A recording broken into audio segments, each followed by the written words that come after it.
Canada's in a very, very fragile state right now. You have the carbon tax, which 2.0, by the way, which is being implemented very soon. I know everybody across the board is feeling the pinch financially. You have Justin Trudeau, who somewhat recently, within the past 7 to 10 days, jokingly said, or, on an interview, said that he's thinking about quitting his job because it's so stressful. You have his ex-wife coming out with a book that's exposing Justin Trudeau's everything about him, like things that we didn't even know aren't even in the news yet. That's going to be absolutely insane. You have countries from around the world that are picking a fight with Justin Trudeau because of his incompetence and mismanagement, and it doesn't end here in Canada. And we are very close to the world's biggest election season ever. United States election season is heading into, well, basically right now they're starting to campaign, and then you have Canada's election, which is right around the corner next year. And there's just so much happening right now, and it doesn't seem like it's slowing down at all. It seems like it's picking up. Welcome back to another video, everybody. Before we get into it, I want to encourage everyone to smash the like button and subscribe if you haven't yet already. It does really help grow the channel. We are en route to 400,000 subscribers here on Mr. Sunshine Baby. So that's a lot of subscribers, folks. There's a lot of people, and we have a real chance of making some sort of political difference here in Canada just through sharing information, sharing opinions, and getting a community together that are all very upset with this. The mainstream media and the government seems to want to suppress people and ostracize people, make them feel like there is nothing wrong with Canada, when we all know there is, man. You go buy groceries and it's $50, $100 more than it should be, and that's a small run of groceries. So we're all feeling the effects. And before we do get into it, though, I do have a message from today's sponsor, which is something that you should take quite seriously, because a VPN these days is a really good way of just protecting yourself and adding a layer of insurance with anonymity online and blocking all of these major corporations from actually accessing your information. Not to mention the benefits it has of being able to swap countries to watch your favorite streaming platforms, but you'll hear all of that in today's message. I want to thank today's sponsor, Private Internet Access. We have teamed up together, and they are willing to offer my audience 83% off by using code SUNSHINE, which can be found linked down in the description or the pinned comment below. There is a massive amount of censorship that's happening around the world, and Justin Trudeau is taking it into his own hands, which is why you need to protect yourself with a VPN. Now, what a VPN does is encrypts your personal information so that when you're browsing on different websites, your info isn't shared. It's almost a way of putting a cloak over yourself, and the favorite way that I go about doing this is with Private Internet Access. Even when it comes to simple things like getting the right information from the news, there is massive amounts of censorship happening. And the only way that you can really get an unbiased opinion is with a VPN. But above and beyond that, if you want to get different shows and movies on different platforms such as Netflix or Disney, and there's these geolocation restrictions, the only really way around that is with a VPN such as Private Internet Access. Not only can you do that from a computer or a tablet, but you can also do that from your phone, which is why Private Internet Access is the best way that I like to go about it. It's user-friendly, it's very affordable, and it's a best way of saying F you to the government. Once again, the link for Private Internet Access and code SUNSHINE is linked down in the description or the pinned comment below. And just remember, the government doesn't want you to hide your identity, but you should take the matter into your hands. And that's why Private Internet Access and I have teamed up to offer you guys 83% off. Thank you, Private Internet Access, for sponsoring today's video. All right, folks, you're going to want to stick around for the entire duration because we got a few different topics to cover. We're going to start off with breakfast television, which is I would assume, or someone, there could be an argument to say that it's a more liberal-leaning mainstream media network here in Canada, based out of Toronto, and they're commenting on what's going on with Trudeau's comments about him quitting his job. One disaster averted. Tammy's phone is good. All right. Elsewhere, did you catch this Justin Trudeau radio interview Friday on Radio Canada? How do you say it? Yeah. Laura? Radio Canada? Yeah. You should call it Radio Canada. And it was long form. He kind of let it fly. Here are the highlights. He playfully told the interviewer that he thinks every day about quitting his, quote, crazy, super tough, and at times challenging job. He said, is it boring at times? Yes.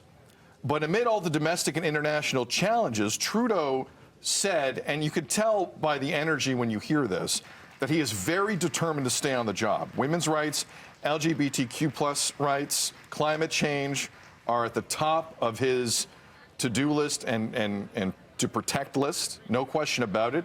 Now, I know the headline kind of went global in terms of Trudeau calling it a crazy, tough, boring job, and he thinks about quitting every day. I understand how those headlines would travel, but there wasn't energy in this interview. I want to defend Justin Trudeau, something I don't always do on the show. There wasn't energy in this interview that doesn't kind of come through those quotes that I think where I think the context is kind of important. But Mayor, you're batting leadoff on this. When you see quotes like this, what goes through your head? Well, I think exactly what you just said. I mean, it's very different to speak something than it is to see it written in black and white. And I think, unfortunately, he's definitely fallen into that trap a bit. As someone who is Prime Minister and has been for a bit, you'd think that potentially there might be some awareness of how that line might travel, especially how that line might travel right now. Yeah, I think it's a little disingenuous for a leader of a country to try and gain empathy points by saying that his job is so tough that he thinks about quitting, not to mention the comment that he's made about it being boring. Now, if you had a leader that was thriving, right, making the economy better, and everybody or the majority of people across the board are happy with the state of the economy, the market, the housing market, the food prices, affordability, and then that person says, you know what, this job is really tough, I think there'd be a little bit more empathy. But since there's 40 million people in Canada, that likely 40 million people are suffering, right, through the effects of high cost of living and high grocery prices, unaffordability just straight up across the board, I think that's where it's a very bad move for somebody who's directly responsible for making 40 million plus of people's lives difficult, and for him to then try and gain empathy points. But I'd love to know what you guys think down below in the comments. Do you think that Trudeau is a good look for him and it's going to help him in the polls where he's got 1% chance of winning, for him to come out and try and gain those empathy points? Or do you think that it's a bad look? Looking forward to reading the comments once the video is posted.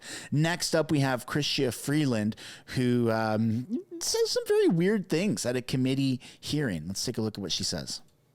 Minister, I'm going to need a really short answer. We are well over time, and then we got to get to our next member. Well, let me just say the $1,800 Alberta families will be getting this year will make a real difference. And not having a climate plan means saying no to investment in our economy and to jobs for the future. Thank you, Mr. Chair. Minister, how much has the government collected in carbon taxes since you implemented it? I didn't hear the last question. The last part of the question. How much has the government collected in carbon taxes since it was implemented? So thanks for the question, and it gives me an opportunity to be really clear about the price on pollution. It's a simple question. Revenue neutral. All the money that is collected, it was a pretty specific all question. The money that is just collected the number, how goes much back directly to Canadians. I only have limited time, Minister. That is the key point. How much has your government collected in carbon taxes? Also an opportunity for me to point out that Manitoba families will be getting $1,200 this year. Again, Minister, if I could just have the number, how much have you collected in carbon taxes? The key point, which Conservatives consistently are trying to keep from Canadians, is that the price on pollution is completely revenue neutral. Minister, it's a very straightforward question. Canadians want the answer to. The money to. does not go into general revenues. It is returned to Canadians. What is the dollar value of all carbon taxes collected since the tax was implemented? The key point is that is money in the pockets of Canadians. For Manitoba families this year, it's going to be $1,200. That is making a real difference. Just the number, Minister. How much has the government actually collected in carbon taxes? As I said, the key point is it's all money that goes back to Canadians. It goes back to your constituents, my constituents, Daniel's constituents. With the greatest of respect, it's not revenue neutral. In fact, the estimates, no, the Minister, the estimates say that you refuse to answer with giving accurate information, Minister. The government's own financial documents, your main estimates show that you've collected $20.7 billion in carbon taxes and has only paid out 18.6 billion since the carbon tax took effect. Oh, your government has collected over $2 billion out of the pockets of Canadians since the tax was implemented that you have not paid back. That's from your own main estimate. So will you correct the record and Mr. admit Morantz, the truth? no, it is 100% revenue neutral, and I'm Are you glad saying the main estimates are wrong? I am saying that that is money that is being held for small businesses, and small businesses will have good news soon because that money is going to be returned to them, as we have committed to from day one. Okay.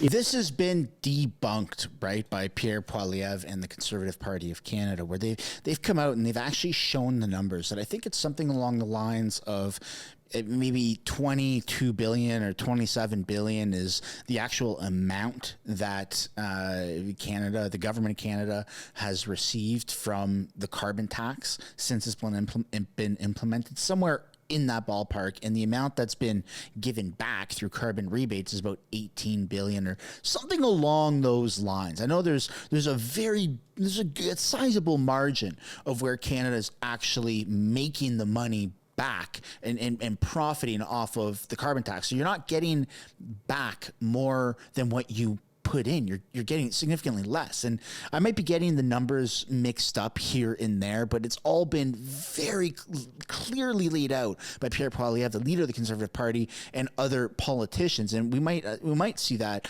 in this clip. I'm not sure. We're going to have to watch a little bit more together. But nonetheless, the government, the Liberal government, is lying to us. They're gaslighting us. Just like when Trudeau said, Glenn, we're at historically low interest rates. And the next thing you know, we're not at historically low interest rates, and the cost of borrowing is through the roof. And I'm sick and tired, man. I'm sick and tired of these Liberals gaslighting us and telling us everything's fine, when it's clearly not. Metaphorically speaking, Canada is on fire. We are suffering. And, well, soon we're about to be literally on fire. And it's just, it pisses me off. And I'd love to know down in the comments if it pisses you off just as much as it does me, because we need to change the government ASAP. You know, you mentioned that Premier... That's just true. And I do want to thank Winnipeg's own Dan Kelly for the work that he's been doing with us on that. Dan Kelly completely disagrees with you. But aside from that, you mentioned what a great job Premier Canoe is doing. You know, Premier Canoe, when he got elected, and he's an NDP premier. We disagree on many, many things. But he recognized that Manitobans are suffering with the high cost of living. You know the very first thing that he did when he got into office? He cut the provincial gas tax by 14 cents. And he said it's because Manitobans are having trouble affording just to live. Why are you increasing the carbon tax at the very time Canadians are experiencing an affordability crisis, unlike what Premier Canoe has done? So there's a lot we disagree on, but I'm glad we can agree that Premier Canoe is off to an excellent start as the leader of Manitoba. So will you follow his example then and pause the increase in the carbon tax? One of the things I admire about his leadership is his commitment to a climate plan for Manitoba, because he knows that that is an essential foundation of attracting investment and good jobs in Manitoba. Take the jackboots off the necks of Canadians.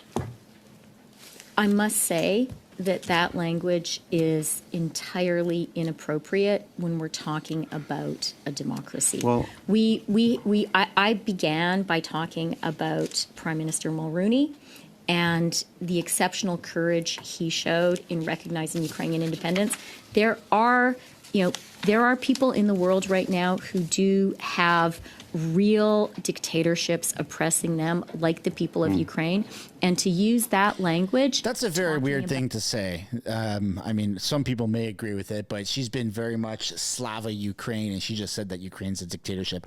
Unless I misunderstood, it really sounded like she just said Ukraine is a dictatorship. And these are the people that are giving billions of dollars to Ukraine. It's very bizarre, but I can't stand listening to Freeland anymore. I'm almost at the end of my rope with that, folks. It's so annoying, and it comes across as very manipulative. And I'd like to know down in the comments if you guys agree with that. Do you enjoy what Freeland has to say, or does it just screech in the back of your head, in the back of your ears, and not just from like a hatred standpoint, like I dislike you because you've constantly ruined Canada? If you just close your eyes and try to have, leave your bias at the door, does what she says still piss you off? Because every time she opens her mouth, it drives me nuts, man. Next up, we have Sky News from Australia, mate, down under, that has something to say about Justin Trudeau here. Completely bonkers. Sky News host reacts to laughable Justin Trudeau on climate change. You have other countries that are making ridicule comments, ridicule broadcasts on their national network about Justin Trudeau. That's how far Justin Trudeau's reach goes. Not in a good way, folks. Not in a good way. The net zero policy. So Chris Bowen is desperately wanting us all to get electric vehicles. He's wandering around Western Sydney throwing hundreds of thousands of dollars, millions of dollars at people to get EV trucks. Well, let's just have a listen to this EV truck expert, a logging expert. Let's just have a listen to part of what he had to say over in the States. Do you ever see yourself going 100% EV? No. And why not? I mean, maybe. If battery technology gets better, grid infrastructure gets better. But like this truck, like a logging truck uses about 2.5 megawatts of power per day. With extra capacity in the battery means you need a 3 megawatt battery pack. The biggest one is like a Tesla Semi, which is like a 1 megawatt. So you need 3 megawatts to run an electric truck. There's 5,000 logging trucks that haul logs at 2.5 megawatts of consumption per day. That's 12.5 gigawatts of power. Site C Dam has been under construction for the last, 15 years at a cost of $20 billion, and that has a 1.1 gigawatt. So a $20 billion dam that takes 15 years to build has a 1.1 gigawatt capacity, and logging trucks, just logging trucks alone, are using 12.5 gigawatts. You would have to flood an area of land the size of Wales to produce that hydropower. Well, we need a lot to make a fully electric feasible on the North American grid with batteries and all that. But if you can make it more efficient and you can make it a hybrid and you can reduce your fuel consumption by 50% and you can burn that as a generator where it's 1 RPM, running hot, burning cleaner, well, isn't a 50-60% reduction in emissions a lot better than investing everything into a fully electric technology that's not really going to work for 90% of the applications, meaning that the other 100% are still burning 100% of the diesel? So Rita and James, more common sense, maths, adding up. I know many Australians can't add up because they've been through our education system, as we were just discussing. But James, common sense, the figures don't add up. You can't get to net zero. Ask the people who actually work for a living, James. Well, Rowan, I don't know. I was watching that whole clip there and I was thinking, what are we talking about here? Using electric vehicles to go logging? I mean, logging is the last thing we should be doing. We should all be living in straw yurts or whatever it is that we're going to go to next year. I mean, obviously the maths simply don't make sense. They don't stack up, and they keep trying to play with the maths every time anybody points it out and says, oh, no, you can't say that. It's just, you're being, you're terrible and blocking and all of that. I mean, you can see that in the whole fight that the CSIRO got into. I have a little bit of an understanding when it comes to electric grids and solar power and stuff like that. I've been pretty open about this.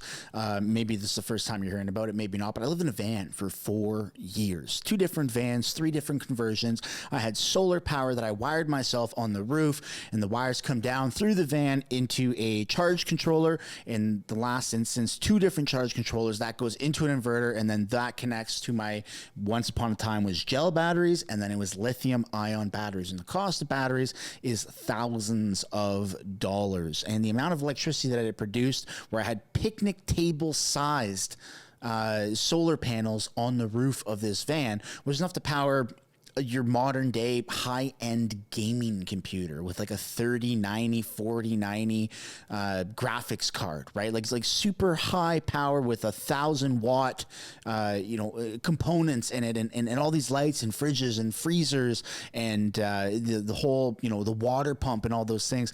And even with all that solar and thousands of dollars, it could be invested into the batteries for these types of, just simple van conversions. The battery doesn't always last as long as it should.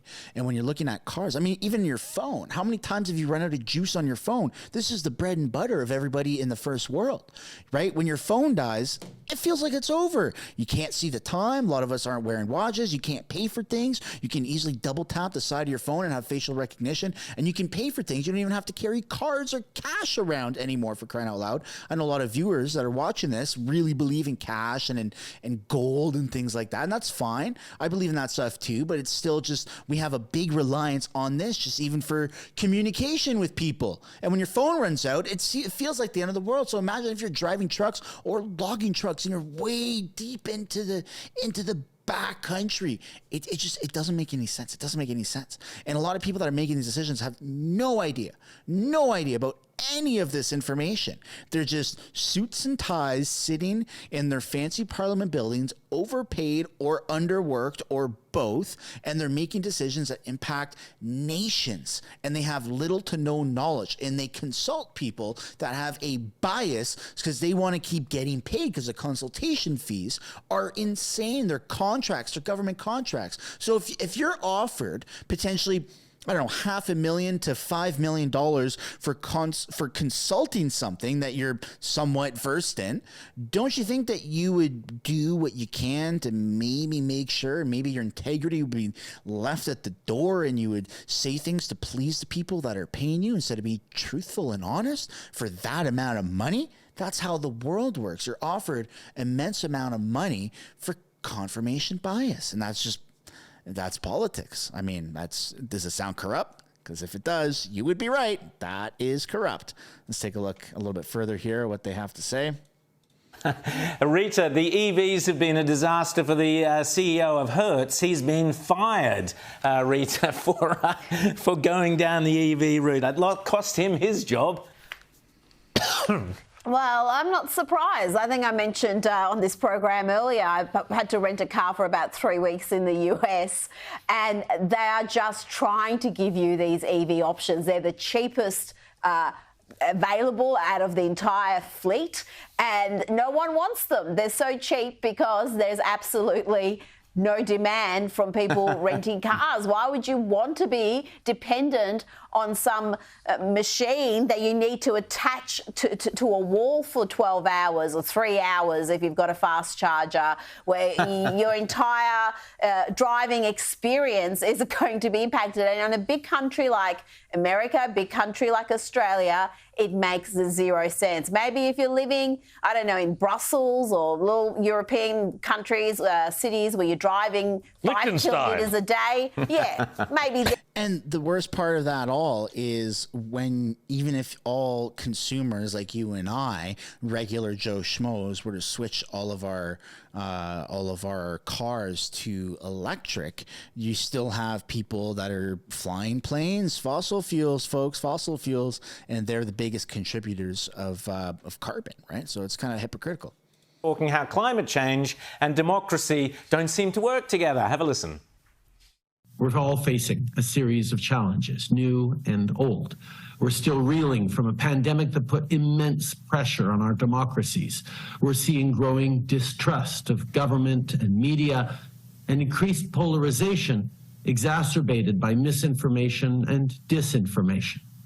We're dealing with insecurity caused by armed conflicts and climate change. So today, I'm announcing that Canada is investing $8.4 million on research across the global south to better understand how climate change interacts with democratic decline.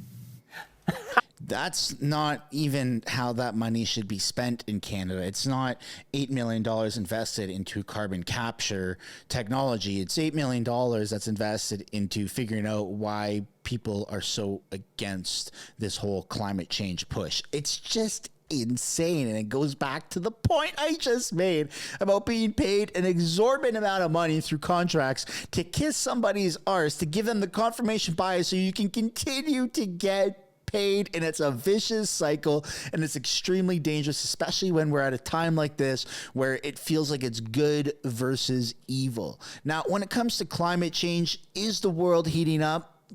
Sure, yeah. I'm not an expert. I'm not going to pretend to be an expert. I'm not going to deny climate change. I'm not going to jump on board with the whole, we need to switch everything to electric. I live in a van that had solar power, and that was my livelihood. I'm a fan of electric. I'm a fan of lithium-ion batteries. I'm a fan of that, and I actually like the idea and the concept of EVs, and I think I'm a little bit more, if I had to pick a gas or diesel, or never mind that, if I had to pick between a hybrid and a fully electric, I think I would rather a hybrid, because as you saw the logger explain, it's better to reduce your emissions by a boatload, 50-60%, where you're not really having that big of a significant impact on the quality of life or the quality of you transferring goods and services and all of that. So I don't know. I just feel like the governments are trying too hard and they're shoving it down our throats. And the more that they do that, the more distrust there is in the entire system. And